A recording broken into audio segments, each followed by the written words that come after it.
સરપંચે ચો રોડ બનાવ્યો જોતા વા અને સરપંચના ઘરે જાતા કોઈ પથરાના ચોરી જુએ હા એ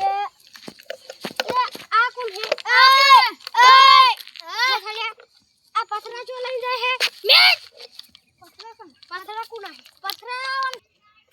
હેડ સરપંચ જોડા ખાલી લે અડે તન બધા લઈ જાય પથરા ના પથરા લઈને જ જાવ હે સરપંચ ગોન હેડ તાય સીધો ઘેર જ લેવા જાવ પડે ને હા સરપંચ જોડે ઘરી આવા હેડો સરપંચ હા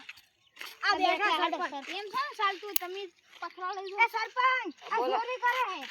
એ પથરા કને ચોરવાનું કીધું તમને કે હેડો સરપંચ જોડે એમ કીધું હા તને તા બધા લઈ જાય અમી ના લઈ જતા ના નહીં લઈ જાતું આ ઘરમાં પથરા ની ચોરવાના આ બધા તો પથરા લઈ જાવ સુરે રોડમાંથી પણ આ પેલા બધા એલા ચોરી જોયા આ જો પેલા ચોરી રહ્યા આ જોઈરા જો દોય એમ દોય ઈના જોય પથરા ની લેવાના કોઈ ને એક કમ ની કાઢવાના અંદરથી પાછા નશ્યાવ પાછા ના શાવ પણ આ તો આટલા ફેરો લઈ જાઓ ના પથરા એટલા ની ડેલિકેટ ને હાદવા પડશે લાય પથરા ડેલિકેટ ને હાદવા પડશે અને રસ્તાનો વળ કરવો પડશે